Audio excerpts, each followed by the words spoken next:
What's up, agents, and welcome back to another Division 2 video. So in today's video, we will be taking a look at the most powerful gear set in the Division 2 Striker's Battle Gear. Now, there are many different Striker build variations that work great, but which one is the most effective? Well, I'll be sharing that with you in this video. So if you're looking for a powerful build that you can rely on to get you through high difficulty endgame content very easily, and also give you the edge you need for PvP encounters, then you may find value in this video.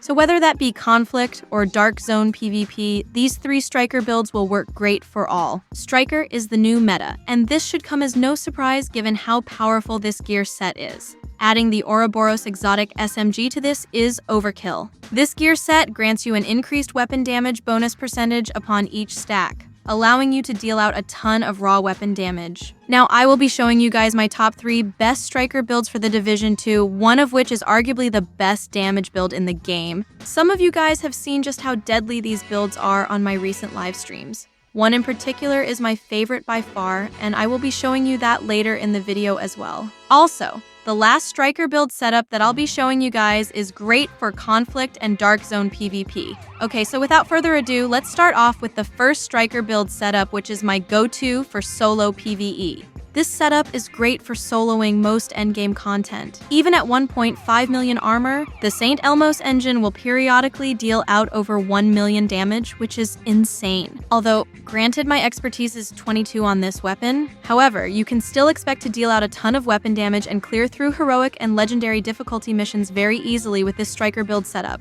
making it a great solo PvE build. This is because we will be using the full power of the Striker's battle gear set by capitalizing on both the Striker's vest and bag talents, press the advantage, and risk management active. So if you're concerned about having a low expertise, this build will still work out great for you, no worries there.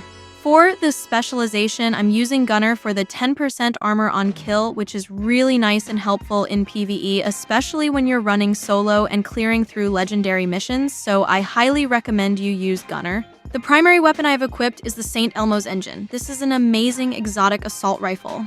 This weapon's talent will give you shock ammo upon reaching 100 stacks. So once you reach 100 stacks and reload, you'll get a full mag of shock ammo in PvE. However, this amount was reduced to half for PvP after a previous update, so instead of a 70-round mag full of shock ammo, you'll just be getting 35. Despite this, the St. Elmo's engine is still a very viable weapon and, in my opinion, worth farming for. This gun just feels extremely nice, and firing it is so rewarding. For the secondary weapon, the ACS-12 is great for building Striker stacks, but you can use whatever you like. For the Coyote mask, look at how beautiful this mask is. Perfect attribute rolls. This mask helps with damage out by providing critical hit chance and damage bonuses thanks to its talent pack instincts. With max critical hit chance, max critical hit damage, and a maxed out critical hit damage mod. For the Striker's vest, 12.9% weapon damage, 9.6% critical hit damage, and a 6% critical hit chance mod. Having 2 pieces of Striker's battle gear equipped will give you 15% weapon handling. And yes, I know my attributes are on the lower side since I haven't had the time to optimize my gear, but anyway,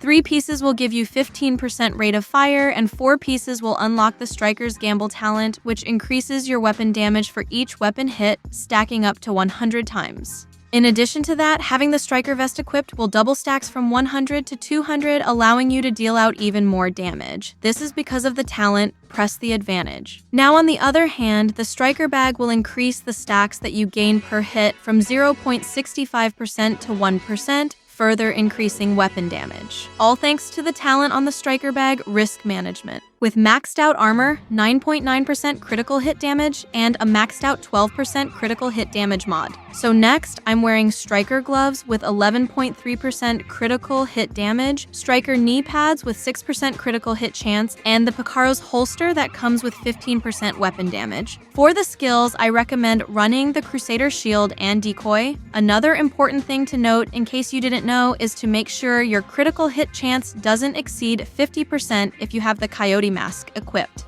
This is because the Coyote mask will grant you additional critical hit chance. So if you take a look at my stats, the critical hit chance on my St. Elmo's engine is 48%, and the critical hit chance caps at 60%. So once you reach anywhere from 42 to 50%, just fill up your gear mod slots with critical hit damage at that point. I've mentioned this in a previous video, but I'm just going to repeat myself for those who don't know. Also, if you don't have the St. Elmo's Engine Exotic AR, then running Countdown would be your best bet. You can acquire this weapon very easily by running Countdown on Heroic with ARs selected as your targeted loot, and this gun drops like hotcake, at least for me, but it should be fairly easy to get. So yeah. Okay guys, so this second striker build is designed for PvP, and there are two variants to this build that I will be showing you. The first one uses the Picaro's holster and the named chest piece, Everyday Carrier. What makes this variant extremely viable is its balance of both damage and survivability. The Everyday Carrier vest comes with a talent, perfectly efficient. Using an armor kit has a 75% chance of not consuming the armor kit. Not only that, but specialization armor kit bonuses are increased by 100%. This is extremely effective when coupled with the Firewall specialization kit because of the talent Extracellular Matrix. Using an armor kit will recover 200% armor and 200% health over 10 seconds. For the primary weapon, I'm using the Ouroboros, which I highly recommend you use as well. The only trouble is getting this weapon, as it's only attainable in the Paradise Loot incursion, which can be a bit hectic to do as you will need a good team that is fairly knowledgeable on the mission. However, a good alternative is the Vector. Both the stock and non-stock Vector will do just fine since the RPM on the Vector is very close to the Ouroboros.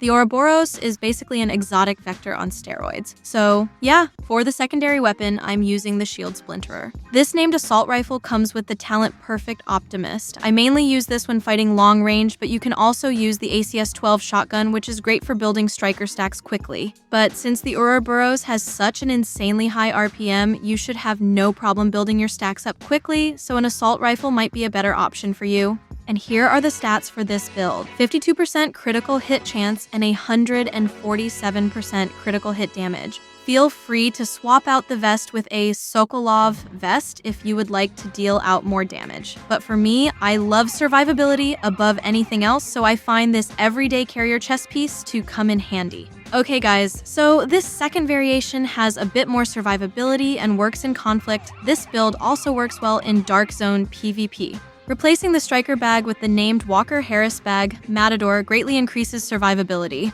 This is all thanks to the talent Perfect Adrenaline Rush, which gives bonus armor whenever you are within 10 meters of an enemy. You will gain up to 23% bonus armor for 5 seconds, and I'm wearing Grupo Sombra, which gives 15% critical hit damage for one piece, and the talent Intimidate works well with Adrenaline Rush. Having bonus armor will give you 1 stack per second, maxing out at 9. Each stack increases weapon damage by 4% to enemies. So basically, whenever you are within 10 meters of an enemy and gain the bonus armor from the Adrenaline Rush talent, you will also be getting increased weapon damage from the Intimidate chest piece talent. So these two talents work well together.